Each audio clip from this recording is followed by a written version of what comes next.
Hello बच्चों, welcome to my channel commerce talk with Sadhana.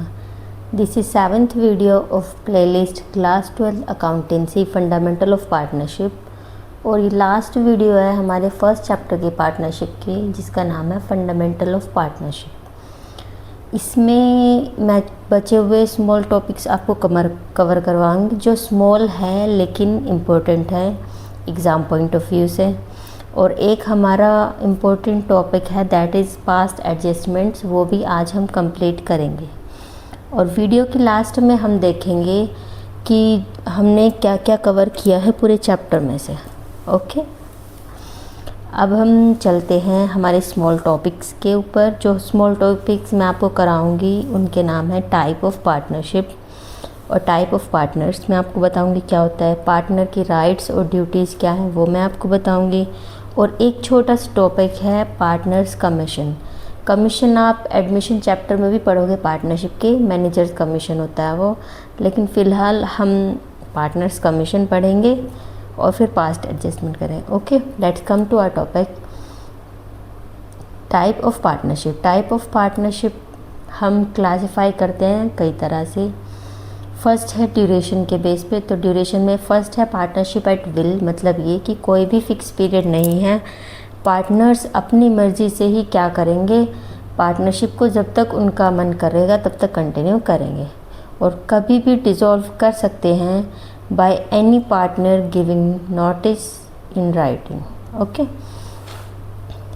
Particular partnership में नाम ही specify कर दिया कि वो स्पेसिफिक पर्पस के लिए या फिर स्पेसिफिक पीरियड के लिए होगी। पर्पस मतलब मान लो हमको कोई एक ब्रिज बनाना है, तो पार्टनर्स जब ब्रिज के लिए पार्टनरशिप करेंगे तो वो पर्पस के लिए फिक्स टाइम पीरियड हम कर लेते हैं कि हमको 10 ईयर्स तक करनी है, 20 ईयर्स तक करनी है, तो वो हमारी हो जाती है। Okay, second classification is based on liability. Liability की बेस पे एक होती है जनरल पार्टनरशिप, जो हम पढ़ते आए हैं इस पूरे चैप्टर में। 1932 के अकॉर्डिंग वो चलती है, पार्टनर्स की अनलिमिटेड लायबिलिटी होती है। लेकिन एक मॉडर्न कंसेप्ट आया है जो कि LLP मतलब लिमिटेड लायबिलिटी पार्टनरशिप। ये कंसेप्ट हमको दो फीचर्स ऐड करके देता है, एक तो कंपनी की, कॉरपोरेट की, प्लस पार्टनरशिप की। मतलब इसमें पार्टनर्स को दोनों चीज़ों का फ़ायदा मिलेगा, कंपनी के फीचर्स एडवांटेज भी मिलेंगे और पार्टनरशिप के भी मिलेंगे। उसको हम बोलते हैं LLP। और LLP के लिए एक्ट होता है हमारा 2001। पार्टनर्स की लायबिलिटी इसमें लिमिटेड होती है और जनरल पार्टनरशिप में अनलिमिटेड होती है। Liability I hope you all know, मैंने बता दिया था लिमिटेड लायबिलिटी, अनलिमिटेड लायबिलिटी।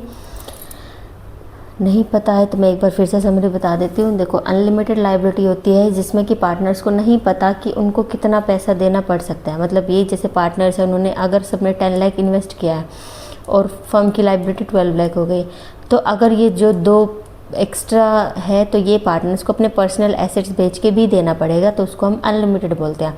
लेकिन लिमिटेड जितना इन्वेस्ट किया है उतना ही अगर जाए तो वो लिमिटेड होता है। ओके, इसका हम डिफरेंस पढ़ लेते हैं, ये इम्पोर्टेंट है, इसको इम्पोर्टेंट मार्क कर लीजिए। जनरल पार्टनरशिप और लिमिटेड लायबिलिटी पार्टनरशिप का सबसे पहले तो एक्ट ही अलग है 1932 2001। इसमें रजिस्ट्रेशन ऑप्शनल है, इसमें मैंडेटरी है, कंपनी की तरह रजिस्ट्रेशन मैंडेटरी है। लायबिलिटी इसमें अनलिमिटेड रहेगी, इसमें लायबिलिटी लिमिटेड रहेगी। इसमें सेपरेट लीगल एंटिटी नहीं है, इसमें सेपरेट लीगल एंटिटी है। क्या होता है सेपरेट लीगल एंटिटी? फर्म और पार्टनर्स को अलग अलग माना जाएगा तो वो सेपरेट लीगल एंटिटी है। मतलब ये फर्म अपने लिए रिस्पॉन्सिबल है, उसका जो एक्स्ट्रा लायबिलिटी है वो पार्टनर्स नहीं देंगे। लेकिन नॉट सेपरेट लीगल एंटिटी में मतलब ये दोनों इकट्ठे हैं, ठीक है ना। मिनिमम पार्टनर 250 और इसमें minimum partner 2 non limit. Audit इसमें ऑप्शनल है अगर आपका टर्नओवर 25 लाख से ज़्यादा जाता है तो, लेकिन इसमें मैंडेटरी है। टैक्सेशन इंडिविजुअल की तरह होगा, एक पर्सन की इनकम को मान के, और इसमें फर्म की तरह हम इसको ट्रीट करते हैं, 30% टैक्स लगेगा। Mutual agency that is principal और एजेंट का रिलेशनशिप इसमें एप्लीकेबल होगी। हर एक पार्टनर दूसरे पार्टनर्स का प्रिंसिपल भी है, एजेंट भी है, इसमें एज सच कोई रिलेशनशिप नहीं है। सूटेबिलिटी ये कहाँ सूटेबल है, लोकली जब हम छोटा स्मॉल बिजनेस करते हैं इसमें, लेकिन ये प्रोफेशनल और स्टार्टअप्स जब होते हैं उसमें हमारे लिए बेनिफिशियल है। Next topic is types of partner. Type of partner कौन कौन से होते हैं। First of all active partner. Active partner मतलब नाम से पता चल रहा है कि वो क्या है, डे टू डे एक्टिविटीज़ को मैनेज करता है फर्म की, तो उसको हम क्या बोलते हैं, एक्टिव पार्टनर। अब वो काम कर रहा है तो उसको सैलरी कमीशन भी दी जाएगी, लेकिन पार्टनरशिप डीड के अकॉर्डिंग, अगर डीड में नहीं है तो पार्टनरशिप उसको नहीं दी जाएगी कोई भी कमीशन। स्लीपिंग मतलब उनका रोल जो है वो पैसिव है, वो क्या करते हैं, कोई भी कंट्रीब्यूट नहीं करते, पार्टिसिपेट नहीं करते, लेकिन बस कैपिटल देंगे और उसके अलावा कोई और काम नहीं करेंगे, और कैपिटल के रिटर्न में उनको प्रॉफिट एंड लॉस भी मिलेगा। नॉमिनल मतलब नाम के लिए, जो अपना नाम देते हैं फर्म को, रेपुटेशन देते हैं, लेकिन ना कोई कैपिटल देंगे ना ही कोई काम करेंगे। जैसे एग्जांपल मान लो विराट कोहली जी हैं, तो अगर वो किसी फर्म के साथ जुड़ जाते हैं, जुड़ने का मतलब केवल नाम दे रहे हैं, तो फर्म की रेपुटेशन कितनी ज़्यादा बढ़ेगी, और किसकी वजह से, सिर्फ इस नेम की वजह से। पार्टनर्स इन प्रॉफिट ओनली, कि पार्टनर जो केवल और केवल प्रॉफिट्स में पार्टिसिपेट करेंगे, लॉस नहीं बियर करेंगे, उनको पार्टनर इन प्रॉफिट बोलते हैं। माइनर को भी हम क्या कर सकते हैं, पार्टनर बना सकते हैं। माइनर कौन होते हैं, जो 18 ईयर्स से लेस होता है, उनको हम एडमिट कर सकते हैं, लेकिन वो सिर्फ प्रॉफिट्स को क्या करते हैं, प्रॉफिट्स को शेयर करेंगे, लॉस को नहीं करेंगे। और अगर मेजर हो जाता है कोई माइनर, मतलब ये कि अगर 18 साल से अबव हो जाएंगे, तो उसके बाद सभी पार्टनर डिसाइड करेंगे कि उनको एक फुल टाइम पार्टनर बनाना है या डिसकंटिन्यू करना है। पार्टनर बाय एस्टोपल और partner by holding out, please ध्यान से सुनिएगा, ये 2 पॉइंट्स ऐसे हैं जिसमें बच्चे बहुत ज़्यादा कंफ्यूज होते हैं। First is partner by estoppel, second is partner by holding out. What is partner by estoppel? Partner by estoppel होता है जब एक पर्सन खुद जाके दूसरों के सामने क्या करता है, रिप्रेजेंट करता है, बिहेव करता है कि मैं इस फर्म का क्या हूँ, पार्टनर हूँ। That is partner by estoppel. Partner by holding out case वही है, लेकिन दूसरे के परसेप्शन है। मतलब ये पार्टनर बाय होल्डिंग आउट में रहेगा कि फर्म एक किसी थर्ड पार्टी को ये दिखाती है कि जो अनदर पर्सन है वो भी हमारा क्या है, पार्टनर है, और वो जो दूसरा पर्सन है वो जानता है कि ये जो फर्म है ये मुझे अपना पार्टनर दिखा रही है। ठीक है, इम्पोर्टेंट पॉइंट है कि फर्म जिसको रिप्रेजेंट करती है, और अगर वो जानता है तो वो लायबल होगा थर्ड पार्टी के लिए, क्योंकि उन्होंने एक्ट नहीं किया ना कि मैं नहीं हूँ। सब पार्टनर क्या होता है, एक पार्टनर जो दूसरों की कंसेंट से प्रॉफिट शेयर करता है विद थर्ड पर्सन, किसी थर्ड पर्सन के साथ, तो उसको हम क्या बोलते हैं, थर्ड पर्सन को सब पार्टनर। पार्टनर तो नहीं है ना, वो थर्ड पर्सन है, तो भी सब पार्टनर बोलेंगे। इनकमिंग मतलब फर्म में कोई पार्टनर आ रहा है तो उसको इनकमिंग, जा रहे हैं तो उनको आउटगोइंग। अब हमारा एक टॉपिक बचा है rights and duties of partner, तो इनको फटाफट हम पढ़ लेते हैं। देखो, कोई फर्म है, उसके पार्टनर है, तो वो क्या क्या राइट होंगे, क्या होने चाहिए प्रॉफिट शेयर करने की। तो राइट्स क्या क्या है, एक तो वो कोई भी काम कर सकते हैं बिजनेस का, कंसल्ट कोई भी कर सकते हैं, कोई भी अगर बिजनेस से रिलेटेड मैटर है तो कोई भी कॉपी इंस्पेक्ट कर सकते हैं, चेक कर सकते हैं, प्रॉफिट को शेयर कर सकते हैं, इंटरेस्ट ऑन कैपिटल को ले सकते हैं, किसी भी एक्सपेंसेस को इंडेमनीफाई करा सकते हैं। इंडेमनीफाई का मतलब ये है कि अगर पर्सनली किसी पार्टनर ने कोई बिजनेस का एक्सपेंस दिया है तो उसको वो ले सकते हैं फर्म से। फॉर एग्ज़ाम्पल, एक रिपेयर होनी थी किसी मशीन की 10,000 की, तो ए पार्टनर वहाँ पे प्रेजेंट था, तो ए पार्टनर ने अपने पास से कैश दे दिया, लेकिन बाद में जो वो 10,000 है वो उसको इंडेमनीफाई होना चाहिए, मिलना चाहिए, इंटरेस्ट मिलना चाहिए लोन पे 6% का। अगर उन्होंने कोई इंटरेस्ट, अब उन्होंने कोई लोन दिया है फर्म को, तो कोई अगर नया पार्टनर आ रहा है और नहीं चाहते तो हम मना कर सकते हैं। अगर कोई हमें बाकी बचे हुए पार्टनर हमें निकालना चाहते तो भी हम मना कर सकते हैं। ड्यूटीज़ ऑफ पार्टनर्स क्या क्या है, अब दोनों हाथ, एक तरफ राइट्स हैं तो दूसरी तरफ ड्यूटीज़ तो होंगी। तो ड्यूटीज़ क्या क्या रहती है पार्टनर की, बिजनेस को चलाना है कॉमन एडवांटेज के अकॉर्डिंग, फेथफुल रहना है, कोई भी चीट नहीं करनी, प्रॉपर और थ्रू अकाउंट्स बनाने हैं, फर्म की प्रॉपर्टी को अच्छे से रखना है, फर्म को कोई लॉस हुआ तो वो भी पे करना है, बिना पार्टनर सभी पार्टनर्स की कंसेंट के कोई काम नहीं करना है, जितना पार्टनरशिप डीड ने अथॉरिटी दिया उस अकॉर्डिंग ही चलना है। And last one is if partner को फर्म की किसी प्रॉपर्टी या फर्म के नेम से कोई भी प्राइवेट प्रॉफिट्स होते हैं तो वो भी उसको फर्म को बताने भी हैं और देने भी हैं। Okay, now let's come to our next topic that is partners commission, और हम फिर पास्ट एडजस्टमेंट। पार्टनर कमीशन होता क्या है? देखो, फर्म है, फर्म में ना 3 पार्टनर है, 3 में से सिर्फ एक पार्टनर ऐसा है जो एक्टिव है, मतलब ये काम करता है, daily day to day activities हर सब कुछ यही देखता है, तो मेनली प्रॉफिट भी इस पर डिपेंड करता है। तो पूरी फर्म क्या डिसाइड करती है मिलके कि जो एक्टिव पार्टनर है उसको ना नेट प्रॉफिट का हम क्या देंगे, 5% देंगे। अब ये क्यों डिसाइड किया कमीशन 5%? ताकि जो पार्टनर है उसका क्या रहे, मोटिवेशन बना रहे, वो ज़्यादा से ज़्यादा प्रॉफिट अर्न करने की कोशिश करे। तो अब जो ये पार्टनर कमीशन है ना, ये 2 तरह से डिसाइड कर सकते हैं। फर्स्ट केस होता है हमारा commission on net profit, commission on net profit. First case है हमारा before commission, before charging commission बोलते हैं इसको, मैं बिफोर कमीशन लिख देती हूँ। सेकंड है commission on net profit after charging. After मतलब बाद में, मतलब वो चार्ज करने के बाद कमीशन देंगे, कमीशन चार्ज की फिर उसके बाद प्रॉफिट बढ़ रहा है। तो देखो, बिफोर चार्जिंग कमीशन में आपका फॉर्मूला, दोनों में डिफरेंस क्या है, सिर्फ फॉर्मूले में कुछ डिजिट्स का डिफरेंस है। क्या इसमें अगर आपको पार्टनर की कमीशन निकालनी है तो क्या फॉर्मूला रहेगा हमारा, नेट प्रॉफिट मल्टीप्लाई रेट जो भी डिसाइड की, जैसे 5% है अपॉन 100, इससे हमारी कमीशन निकल जाएगी। इसके लिए रहेगा net profit multiply rate in upon में 100 प्लस आर रहेगा। बस जो डिफरेंस है आफ्टर चार्जिंग आते ही आपको डिनोमिनेटर में 100 प्लस कर देना है। ये है हमारा पार्टनर्स कमीशन। मैनेजर कमीशन में भी सेम ही रहेगा।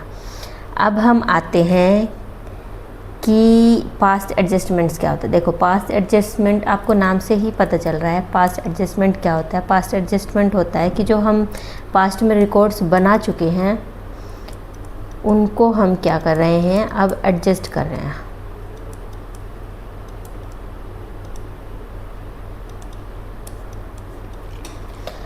पार्टनर्स हैं, पार्टनर्स ने ना 31st डे, मान लो किस दिन 31st को पार्टनर्स ने अपने सारे के सारे फाइनल अकाउंट्स बना लिए, सब बैलेंस शीट वगैरह अप्रोप्रिएशन सब बना लिया।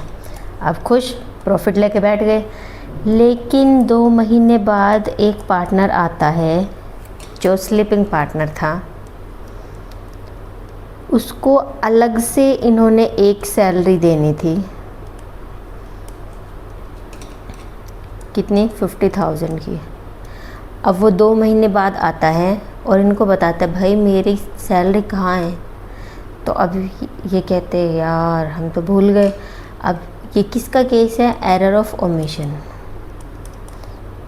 ठीक है, तो अब इनके क्या कर सकते हैं? देखो, या तो क्या करें, अपने सारे अकाउंट्स दोबारा उठाएं, दोबारा बनाएं, फिर उसमें से इसको सैलरी निकाल ले, इसको सैलरी दे, फिर दोबारा प्रॉफिट डिस्ट्रीब्यूट करें। या फिर क्या कर सकते हैं, ये क्या कर सकते हैं, रेक्टिफाई एंट्री कर सकते हैं। मतलब ये कि पार्टनर को सैलरी दे सकते हैं और फिर उसका जो लॉस होगा वो सभी पार्टनर्स क्या है, डिस्ट्रीब्यूट कर सकते हैं। ये कर सकते हैं ना। तो इनके पास 2 केस है। तो हम एडजस्टमेंट को लिखने के हमारे पास भी 2 हैं। या तो सभी कोई P&L एप्रोप्रिएशन के थ्रू करो, आपके सिलेबस में ये है, या फिर सिंगल जर्नल एंट्री करो, रेक्टिफाई वाली journal entry of rectifying. Okay, तो ये सिंगल एंट्री हो जाएगी। अब सिंगल एंट्री में क्या रहेगा, देखो एक छोटी सी बात और आप समझो। फर्म और पार्टनर में क्या रिलेशन है हमको पता है, फिर भी हम रिवाइज कर लेते हैं। देखो, फर्म के लिए जो खर्चा है वो पार्टनर के लिए इनकम है, जैसे इंटरेस्ट ऑन कैपिटल। अगर फर्म इंटरेस्ट ऑन कैपिटल और देगा पार्टनर्स को तो पार्टनर्स के लिए क्रेडिट है, फर्म के लिए डेबिट है। अगर पार्टनर इंटरेस्ट ऑन लोन दे रहा है तो भी फर्म इंटरेस्ट ऑन लोन दे रहा है तो पार्टनर क्रेडिट करेंगे। लेकिन अगर इंटरेस्ट ऑन ड्राइंग्स चार्ज कर रहा है तो फर्म के लिए तो इनकम है और पार्टनर्स के डेबिट होगी। ठीक है, ये बात आपको ध्यान रखनी है। तो हम क्या करेंगे, सबकी जो जो ओमिशन है सबको लिखेंगे, फिर नेट बैलेंस निकाल लेंगे। अगर नेट बैलेंस प्रॉफिट है तो पार्टनर्स में बांट देंगे, लॉस है तो भी हम पार्टनर्स में ही बांट देंगे। ओके, अब हम क्या करते हैं, एक क्वेश्चन लेते हैं, उसके थ्रू हम क्या करेंगे, एक क्वेश्चन के थ्रू हम करके देखते हैं। चलो मैं आपको एक एग्जाम्पल ले लेती हूँ। एग्जाम्पल, ABC 3 पार्टनर है। अब ABC 3 पार्टनर, इन्होंने क्या डिसाइड किया कि हम इंटरेस्ट ऑन कैपिटल ना 5% ना दे के 7% करेंगे। लास्ट ईयर वाले जो दे चुके हैं उसी को ही 7% देंगे कि भाई हमें तो और चाहिए। और वो 7% कितनी बन रही है, 10,000, 20,000, 30,000, ABC की interest on capital. Okay, first ये हो गया। सेकंड, एक सैलरी देनी थी B को 50,000 की, वो नहीं दी है। इंटरेस्ट ऑन ड्राइंग चार्ज करना था सभी पे, वो भी नहीं चार्ज किया है, वो भी भूल गए, सब भूले बैठे हैं। इंटरेस्ट ऑन ड्राइंग्स भी नहीं दिया। इंटरेस्ट ऑन ड्राइंग्स कितनी बन रही थी, A की 1,000, 2,000, 3,000, C की। ओके, तो अब हमको क्या करना है, हमको ये आपको क्वेश्चन में दिया गया होगा कि अकाउंट्स क्लोज हो चुके हैं, अब आप क्या कीजिए, रेक्टिफाई एंट्री कीजिए। तो अब हम रेक्टिफाई एंट्री कैसे करेंगे, देखिए मैं आपको करके दिखाता हूँ। सबसे पहले आपको बनानी है एक टेबल। हमने बना ली टेबल। ओके, ये हम बना चुके हैं हमारी टेबल। अब टेबल बनाने के बाद हमको लिखने हैं पर्टिकुलर्स। पर्टिकुलर्स लिखने के बाद हम डिसाइड तीनों पार्टनर्स के नाम लिखेंगे, फिर हम आगे करेंगे। तो देखिए चलो हम करते हैं। सबसे पहले इसमें लिखेंगे पर्टिकुलर्स। तो पेन चेंज नहीं हुआ, just a second.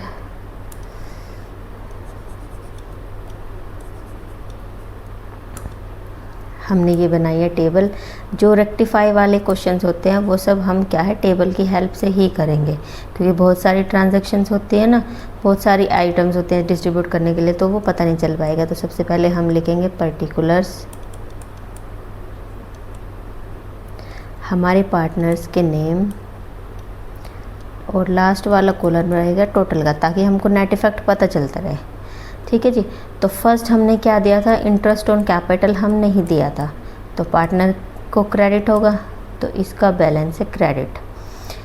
First partner को कितना मिलना चाहिए, अभी मैंने 10, 20, 30 बताया था ना, तो फर्स्ट A के लिए है 10,000, 20,000, 30,000, और ये टोटल आ जाएगा हमारा 60,000। ओके, उसके बाद सैलरी देनी थी। सैलरी किसको देनी थी, B को, तो जो सैलरी भी है वो क्रेडिट होगी, नील। 50,000 नील, तो टोटल 50। ओके, अब यहाँ पे है इंटरेस्ट ऑन ड्राइंग्स, ये डेबिट है, तो डेबिट है। और इंटरेस्ट ऑन ड्राइंग्स कितनी लिखी थी, 1,000, 2,000, 3,000, और ये आ जाएगा हमारा 6,000। ओके, अब हम यहाँ पे करेंगे नेट, हम इनका नेट इफ़ेक्ट निकाल लेते हैं। कितना है नेट इफ़ेक्ट, कितना है, 10 - 1 9, 70 - 2 68, एंड 30 - 3 27। तो टोटल कितना बनेगा, ये 60 और 50, 100, ये बनेगा 110। और इसमें से हमको ना 6 माइनस करना है, तो 104 बन गया। देखो ये दो क्रेडिट थे, ये डेबिट था, इसलिए क्रेडिट में से माइनस किया और ये डेबिट वाला बैलेंस ही आएगा, ये भी डेबिट है, ठीक है। डेबिट सॉरी क्रेडिट वाला, ये क्रेडिट है, ये डेबिट है, तो ज़्यादा बैलेंस किसका है? क्रेडिट का। अब देखो ये क्रेडिट है, हमको क्या करना है यहाँ पे ना नील करना है, नील। नील मतलब ये जितना अब क्रेडिट आया उतना ही हम क्या कर देंगे? डेबिट कर देंगे। और डेबिट हम कैसे करेंगे? डेबिट करने के लिए हमको क्या करना है? सबसे पहले इस जो 104 है इसको सभी के सभी पार्टनर्स में हम क्या कर देंगे? डिस्ट्रीब्यूट कर देंगे। जो भी रेशो होगी इनकी उसमें हम इसको क्या करेंगे? डिस्ट्रीब्यूट कर देंगे। तो यहाँ पे हम लिखेंगे loss from distribution. Credit balance था तो इसको हम कर देंगे डेबिट, ओके। और जो ये 104 है अब हम इसको रेशो में क्या करते हैं? रेशो में हम इसको डिवाइड, रेशो हम इनकी मान लेते हैं 1:1:1 मान लो रेशो, ठीक है। तो 1:1:1 क्या है? आपको ये डिवाइड करना है, डिवाइड बाय 3। तो ये हमारा आएगा 3 4 6 6 7 कर लीजिए, ओके। तो अब हम इसमें कर देते हैं 3 4 6 6 7 3 4 राउंड ऑफ कर दिया है मैंने इसको 6 6 7, इसमें 3 4 6 6 6 कर लीजिए वरना आपका पूरा 0 नहीं आएगा लास्ट में, ठीक है जी। तो अब हम क्या करेंगे? इसको ना, ये हमारा क्या है? क्रेडिट बैलेंस, ये डेबिट क्रेडिट। अब हम क्या करते हैं? इनको माइनस कर लेते हैं। 3 4 6 6 7 में से हमको माइनस करना है 9000, तो हमारा आएगा 25,667। और ऐसे ही हमको 68,000 में से माइनस करना है 34667, तो हमारा आएगा 33333, ओके। 34 - 27 तो ये हमारा आएगा 7666 और यहाँ पे पूरा नील आ जाएगा। अब देखो इसमें से ज़्यादा बड़े वाला कौन सा है? 34, तो मतलब ये कौन सा बैलेंस हुआ? डेबिट वाला, ठीक है ना। इन दोनों में से बड़ा कौन सा? 68, तो ये कौन सा बैलेंस हुआ? क्रेडिट वाला। इन दोनों में से बड़ा कौन सा है? नीचे वाला, तो ये डेबिट वाला, ओके। तो जर्नल का एक रूल है debit is equal to credit. Debit और क्रेडिट दोनों साइड इक्वल होनी चाहिए। तो आपको प्लस करके देखना है, अगर ये दोनों सेम आ रहे हैं तो मतलब आपका क्वेश्चन 100% ठीक है, ठीक है जी। अब जर्नल एंट्री कैसे होगी वो भी मैं आपको बता देती हूँ। जो पार्टनर डेबिट है उसको तो आपने लिखना है डेबिट, जैसे एज कैपिटल अकाउंट डेबिट, कितने से डेबिट हो रहा है? 25,667। और सीज कैपिटल अकाउंट डेबिट, कितने से कैपिटल क्रेडिट और डेबिट हो रहा है? 2 बीज कैपिटल अकाउंट, कितने से क्रेडिट हो रहे हैं? 33,333। नरेशन आप लिखोगे कि for rectifying of interest on drawings and all these items, okay. अब एक बहुत ही इम्पोर्टेंट जहाँ पे स्टूडेंट मिस कर जाते हैं कंसेप्ट को, ये देखिए, ये है कैपिटल अकाउंट। जब भी आपको क्वेश्चन में दिया जाएगा कि कैपिटल हमारी फिक्स्ड है तो आपको कैपिटल नहीं लिखना है, हमेशा ही करंट अकाउंट लिखना है। हमने पढ़ा था ना कि अगर कैपिटल फिक्स हो तो 2 अकाउंट बनाते हैं, जो सारी फ्लक्चुएटिंग आइटम्स है वो सब करंट अकाउंट में ही जाएंगी कैपिटल के अलावा। तो अगर आपको बताया है कि कैपिटल फिक्स है तो आपको करंट अकाउंट लिखना है, वरना आपका क्वेश्चन जो जर्नल एंट्री है वो गलत हो जाएगी, ओके। नाउ लेट्स इस थ्योरी पार्ट को हम पढ़ते हैं। तो एरर ऑफ ओमिशन के लिए फाइनल अकाउंट्स हम कैसे बनाते हैं, ये हम इसमें कौन कौन से ओमिशन हो सकते हैं? इंटरेस्ट ऑन कैपिटल के ड्राइंग के सैलरी देना भूल सकते हैं, इंटरेस्ट ऑन लोन देना भूल सकते हैं। 2 हमारे मेथड्स है, ये मैं पढ़ा चुकी हूँ। एक तो प्रॉफिट एंड एप्रोप्रिएशन से हर एक की अलग ट्रांजैक्शन करो अकाउंट में, दूसरा है सभी को इकट्ठा समअप करो, बाद में जो नेट इफेक्ट है उसको डिस्ट्रीब्यूट कर दो, ओके। अब ये एक एग्जाम्पल है, इट्स योर होमवर्क। आप and as I have said that कि लास्ट में वीडियो के हम देखेंगे कि हमने इस पूरे चैप्टर में कौन कौन से टॉपिक कवर किए हैं, तो मैं आपको बता देती हूँ। सबसे पहले हमने पार्टनरशिप के मीनिंग और उसके फीचर्स देखी थी, फिर हमने पार्टनरशिप एक्ट देखा था कि कौन सा एक्ट लगता है, क्या प्रोविजंस है, और हमने पार्टनरशिप डीड और उसके डिफ़ॉल्ट रूल्स भी पढ़े थे कि अगर पार्टनरशिप डीड नहीं रहती तो फिर क्या क्या रूल्स लगते हैं। ओके, उसके बाद हमने कैपिटल अकाउंट बनाने सीखे थे, प्रॉफिट एंड लॉस एप्रोप्रिएशन बनाना सीखा था, इंटरेस्ट ऑन कैपिटल और ड्राइंग्स भी हम सीख चुके हैं, मिनिमम गारंटी प्रॉफिट भी हम सीख चुके हैं, जो इससे लास्ट वाली 6th पार्ट वाली वीडियो है उसमें यही है। और आज हमने किया है रेक्टिफिकेशन ऑफ एरर, और फाइनल अकाउंट्स भी हमने बनाने सीख लिए। फाइनल अकाउंट में क्या होता है, सबसे पहले ट्रेडिंग P&L अकाउंट होता है, सेकंड वन होता है हमारा P&L एप्रोप्रिएशन, जिसको हम बोलते हैं कि ये P&L अकाउंट का ही एक्सटेंडेड वर्जन है।